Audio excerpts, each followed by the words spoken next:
It's the weekend. Be good to yourself.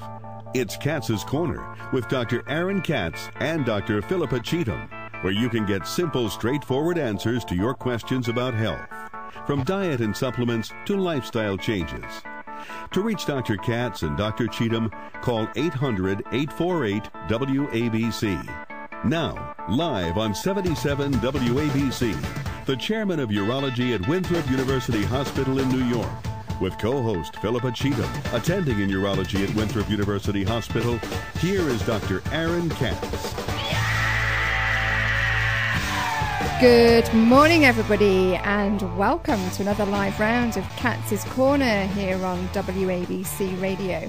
I'm your host, Dr. Philippa Cheetham. Dr. Katz is away in Arizona. He's in Scottsdale at a prostate cancer meeting. So next week you'll be hearing the latest and greatest in prostate cancer management. But we're in the studio, we're live, so give us a call on 1-800-848-WABC. That's 1-800-848-9222. Today we're going to be talking about the risk of being a man. There's some new data out which we're going to discuss with you. And in the studio with me today is one of our expert guests on Katz's Corner. I have Dr. Jacqueline Brunetti from Holy Name. She's the director of radiology. Jackie's been a guest with us before on Katz's Corner, and she's very qualified to talk about the risk of being a man. Not only does she do a huge amount of imaging of male patients at Holy Name Hospital, she's also an expert in men's health medicals. She does a number of pilot medicals for aviation medical, and in addition to that, she has a huge passion for integrative medicine, and we're going to be addressing this morning one of the questions that one of the listeners brought up a few weeks ago about whether or not antioxidants can cause cancer after this issue was discussed on the Dr. Oz show. So if you're tuning in this morning, then first thing you need to do is pick up a piece of paper, get a pen, because we're going to be giving lots of useful telephone numbers this morning. We're going to be giving you some contact information on how to get hold of us, also some very useful website addresses. And before I introduce Jackie, we are weeks away from our annual Men's Health Seminar, so please save the date. The date is Saturday, June the 15th. That's Father's Day weekend.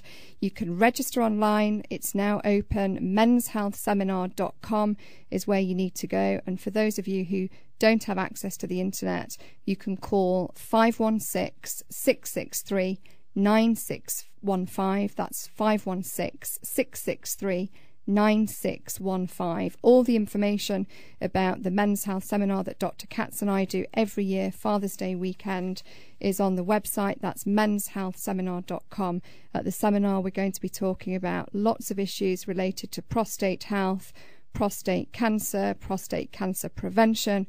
We're also going to be talking about cardiac health, sexual health, sleep health, bone health, and there'll be lots of opportunities to ask Dr. Katz and I questions. So please go and log on to menshealthseminar.com.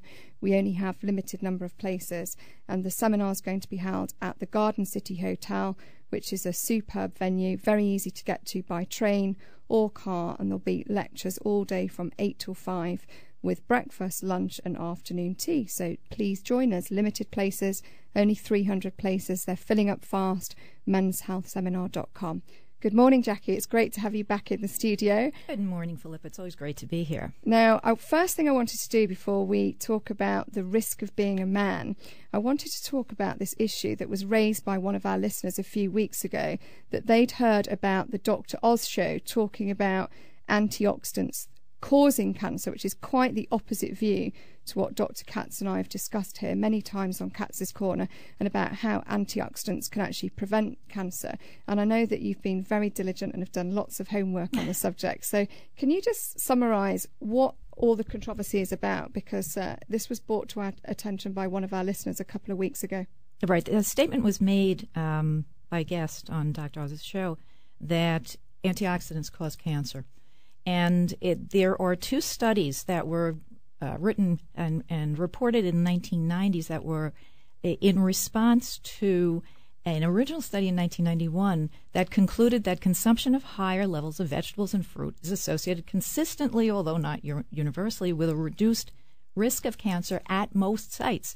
So now your grandmother was right. You got to eat your spinach. So just going back to the Dr. Oz, Dr. Oz himself said that antioxidants can cause cancer. No, this was a guest on the show, Dr. David Agus, who is an integrative medicine, internal medicine physician.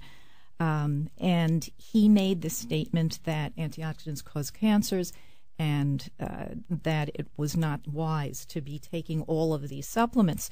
Now, he's not entirely wrong. There were two studies that came out in the 1990s, one basically looking at supplemental beta-carotene in patients who had a history of smoking, and both of those studies showed an increase of up to almost 20% of new diagnoses of lung cancer and increased lung cancer deaths.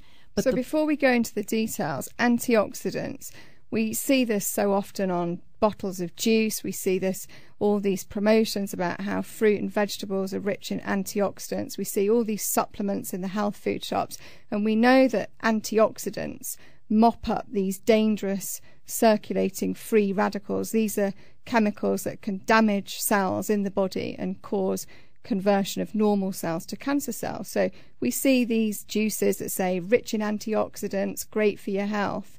And so many of the supplements that are out there are shown to be very rich in antioxidants. So this study here was actually that this gentleman that was on Dr. Oz's show was saying that antioxidants can cause cancer, and yet no wonder the general public are confused when so much of the literature out there is saying how great antioxidants are. And we're always saying take more fruit and vegetables, take healthy supplements. So how do we figure all this out? What's the message out here for patients? I think the message is that to have a whole food diet, and that a lot of these studies that are putting out having green tea or soy or vitamin A, vitamin C, resveratrol are flawed in that it's difficult to know exactly where the supplement is coming from. Many of these supplements are synthetic. They're taking something out of context which actually might work synergistically with another number of other elements in your system and whatever else is in that apple or in the grape. So it's a better path to really start with a nice, balanced, colorful diet, something like a Mediterranean diet, where you're including fruits and vegetables, and more so vegetables. Trying to get your vegetables fresh, because there is an issue with losing the potency of these vitamins. And rather than trying to take so many of these supplements, I think Americans always overdo it. Absolutely. And, if you think one thing's good, if you have 20 times that amount, it must be better, and that's not always the case, because there are some of these supplements which have toxic levels. Well, I think this situation highlights perfectly some of the problems of papers that are published where people look at the conclusions without going back to look through the paper and look at the meat of the study. And certainly there's many studies out there that suggests that antioxidants cause cancer, but as you've explained, these studies are flawed and they cause a lot of confusion, not just for patients, also for doctors. I mean, one of the classic examples in our specialty are the studies that looked at vitamin E and its relationship to prostate cancer. And initially we thought that vitamin E was a good thing to take to prevent prostate cancer. Then these studies came out showing that vitamin E may actually cause prostate cancer. And those studies that were extremely flawed, they used the wrong form of vitamin E, they used the synthetic form, and it did cause a huge amount of confusion for patients. And just to make it clear to anyone who's listening that vitamin E does not cause prostate cancer. I mean, we talk a lot on the show about vitamin D deficiency being associated not just with prostate cancer but with other cancers, but vitamin E is not correlated with prostate cancer, and hopefully we can put that to bed. We have a lot of calls, so before we go on to talk about the real meat of today's programme, let's take a couple of calls. Let's take a call from Tony in Staten Island. Good morning, Tony. Good morning. Hello. Hello, doctor. I am... Turn your radio down, Tony. I am diagnosed with cancer, 7 Gleason, and I was wanting to have it removed robotically.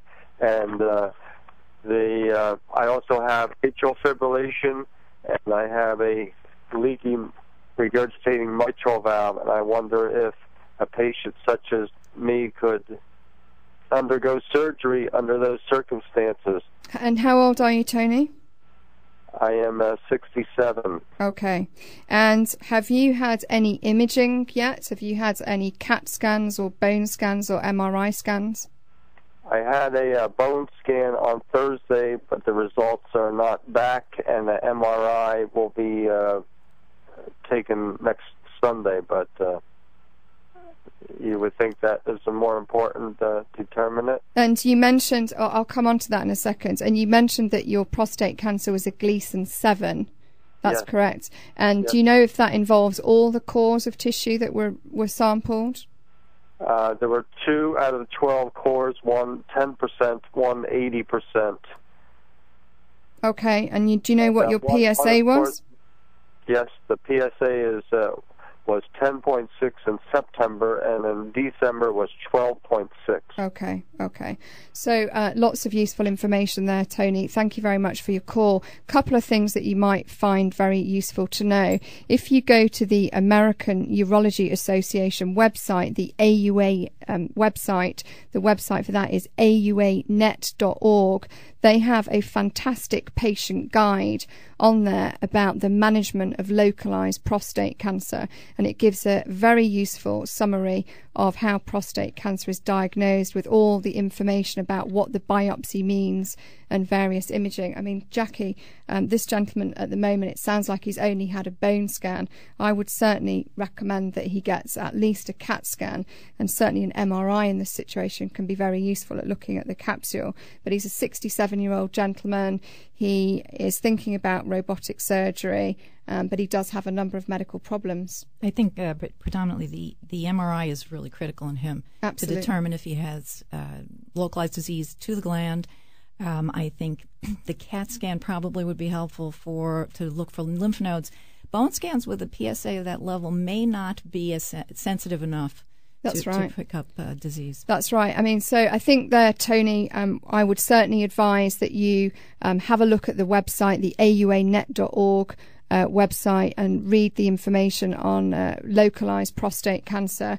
Dr. Brunetti and I both agree that it'd be useful to get an MRI scan of the prostate, and certainly some imaging of the pelvis is more important in this situation than just having the bone scan. I mean, he's not the perfect candidate for active surveillance because he has a moderate risk prostate cancer, so normally under these situations some treatment would be advised as opposed to just watching and waiting, but he does have a number of other medical problems. So if you want to give your number, Tony, to the people in the back room, certainly I'd be happy to discuss this in a bit more detail. Let's take another call from George in Yonkers.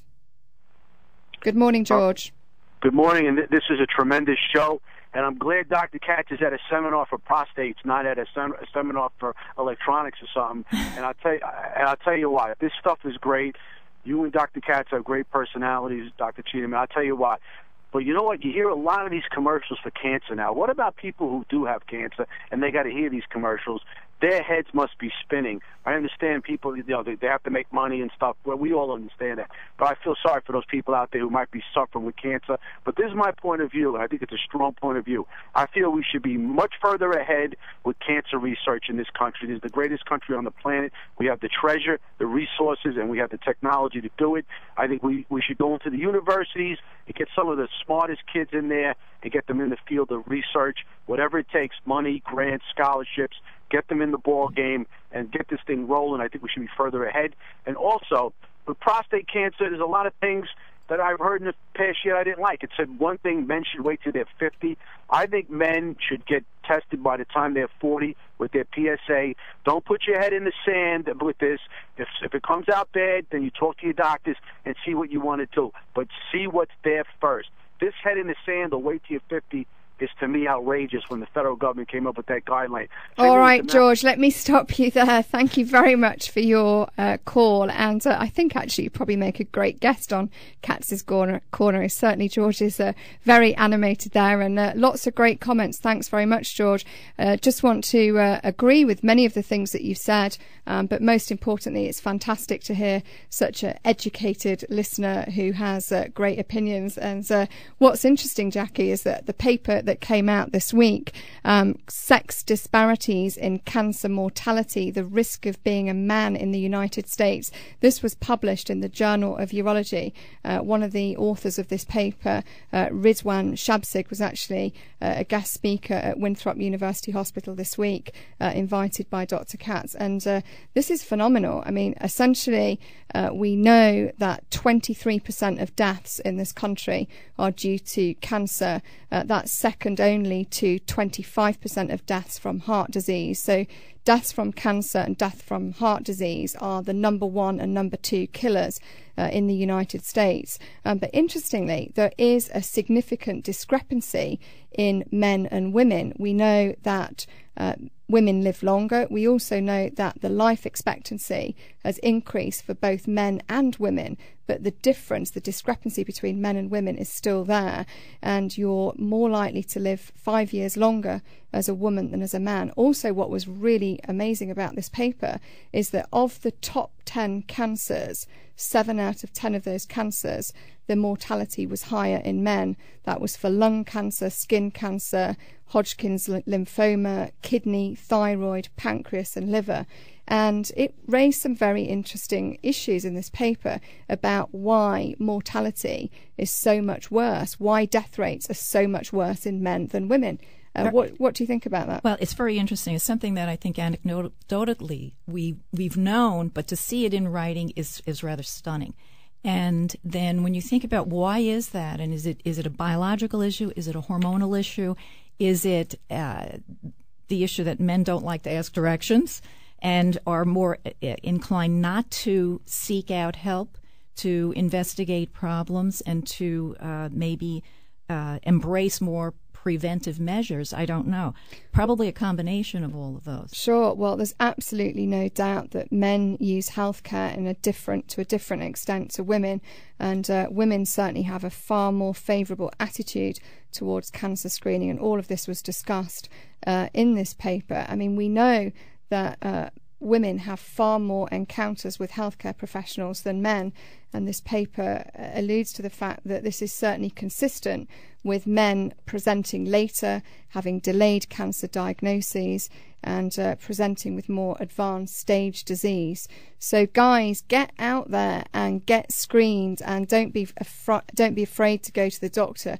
Also, what's really interesting, if you have a pen and paper, you might want to write this down. On the same website of the Management of Localized Prostate Cancer, the AUA website, which stands for the American Urological Association, they also have a fantastic men's health checklist.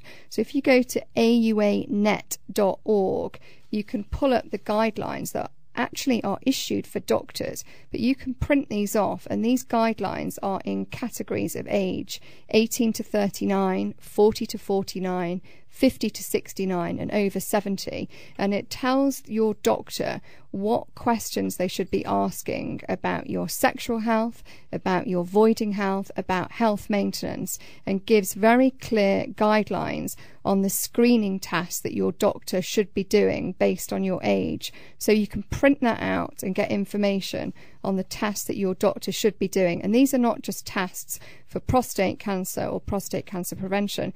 These are health screening tests that address high blood pressure, obesity, lipids, all the things that are associated with heart disease and stroke. So if you go to www.auanet.org, you'll get the men's health checklist is there under guidelines. And I think it's very useful. I mean, I don't know what your view is, Jackie, but I certainly wouldn't have a problem with a patient coming in having printed out this men's health checklist and saying, hey doc, what do you think about this? Do you think I should have these tasks? Because it certainly reminds us that we have a duty to look after our patients and not just focus in on the problem that they've come to see us and talk about other issues. As you mentioned, I'm an aviation medical examiner, and most of the pilots who come to me are men. And it's an interesting group because some of them are very in-tuned and educated and are using preventive measures and want to keep healthy because they know that that is critical for their jobs. And some of them are just totally blinded and don't want to know and don't want to look because they're afraid. And being a pilot, I mean, it's a fascinating position, isn't it? Because here are guys that need to be in tip-top medical condition, and yet they're doing a job where most of the day they're sat down. And I'm sure you probably see a whole spectrum of that brings up people. another whole issue of being sedentary. And there actually are a number of papers that have been written. Most of them come out of Australia, talking about sitting for prolonged periods of time, and that makes you at risk for insulin resistance and metabolic syndrome, and that produces this inflammatory state, which then makes you at risk for cardiovascular disease, diabetes, and even cancer in some cases. So the guys that you're seeing that you're doing these medicals on, I mean, they must be very concerned that if they fail their medical, they could potentially lose their job. Are these a more focused group of men who are more committed to taking care of their health, or is that just a rumour? Well, it's interesting because some of them are, and some of them are very educated, self-educated. They take supplements. They, of course, not too much vitamin A if they smoke, but they know what to eat. But they also are in a situation where if they're flying, and many of these younger men are flying months at a time from country to country, and you're eating in different places, or you're eating in airports where there's not such a great selection of food. Sure. And knowing what you should be eating and knowing what constitutes a good diet is very helpful to them. How useful do you think it is to do these screening investigations? I mean, we look at urinalysis, we do blood pressure measurements, we look at lipid profiles. I assume that for the older men, you're doing PSA screening. Do you think these tests are useful at picking up disease or not? All right, I don't do those as the aviation medical examiner, but I do recommend that they do, when they get to a certain age, that they do start looking at these things. Prevention, I think, is always much better than having to try and fix the situation when the horse is out of the corral. Sure, absolutely. It's much easier. And what advice do you give to these guys about prevention? You've already mentioned that food in airports is of poor quality, and these guys are sitting. I'm sure that, after flying a plane for many, many hours, the last thing these guys probably feel like doing is going and working out. I mean, how do you change mindset? Actually, it's interesting. One of the few things I do, I tell them to check their vitamin D levels, because I think that's critical, because it has such effect over so many areas of the body. The other thing is to increase activity when they can, even trying to do isometric exercises while they're sitting in the airplane for so long. And then stay away from high fructose corn syrup and any processed foods. Do you ever talk about sleep health? The sleep is tough for these guys, and it's so important that they do get good sleep, but that's a very tough that's tough for some of them. So guys, if you're listening and you want to do something to improve your health, or if you're wondering what to buy your dad, your brother, your father for Father's Day, you can go to our Men's Health Seminar website and you can register your loved one on our Men's Health Seminar, 516-663-9615. Father's Day weekend, Dr. Katz and I will be talking about all issues related to prostate cancer prevention, cardiac health, reproductive health, erectile dysfunction issues. We'll be talking a lot about the role of integrative medicine and also talking about bone health, cardiac health and sleep health. So please join us. That's our Men's Health Seminar, Father's Day weekend, Saturday the 15th of June. You're listening to me, Dr. Philippa Cheetham, on Katz's Corner, and with me in the studio is Dr. Jacqueline Brunetti, who's Director of Radiology at Holy Name Hospital, and you can get hold of Dr. Brunetti at Dr. B, DOCTORB at holyname.org. And I'm sure, actually, Jackie, if the patient who called in earlier is still listening and wants information on imaging for his prostate cancer, I'm sure you'd be happy for him to give you a call. Oh, absolutely. And what's the best number for him to get hold of you? 201-833-7225. Okay, fantastic. Let's take another call from Michael in Westchester. Good morning, Michael. Yes, good morning, doctors. Fast question. On the mentioning of the vitamin E, are you folks recommending again to take it? Because I have stopped taking it. I am a survivor of cancer, and also I stopped taking Celilian. Well, a lot of the data, thanks for your call, Michael, a lot of the data regarding vitamin E comes from the SELECT trial, the selenium and vitamin E cancer prevention trial. The problem with this trial was that they only looked at the alpha form of vitamin E, which is one of 8 types of vitamin E, and we recommend the active, the gamma form of vitamin E. So there is certainly a benefit for vitamin E. Have you had your vitamin D level measured, Michael? Oh, I think we've lost the call. Okay, thank you, doctor. Have you had your vitamin D level measured? Okay, we've definitely lost it. Michael, if you're out there, get your vitamin D level measured, because we know that vitamin D deficiency is correlated with a number of medical problems, including prostate cancer. Just before we finish, I always get calls at the end of the show from people wanting to know how to get hold of Dr. Katz and I. We have a radio show Facebook page on Katz's Corner Facebook page. You can contact us there. You can always call the show and leave your number. The guys in the back room are fantastic at taking down patients' details. Remember, this show is for you, so if you want us to cover a topic or you have a question, then you can contact either myself or Dr. Katz at pcheetham@winthrop.org or acatz@winthrop.org, or come to the seminar, Men's Health Seminar, Father's Day weekend. Thanks very much, Jackie. You were a fantastic guest. And next week, Dr. Katz will be telling us all about what he's learnt in Arizona. Safe travels back to New York City, Dr. Katz. This is Dr. Philippa Cheetham on Katz's Corner.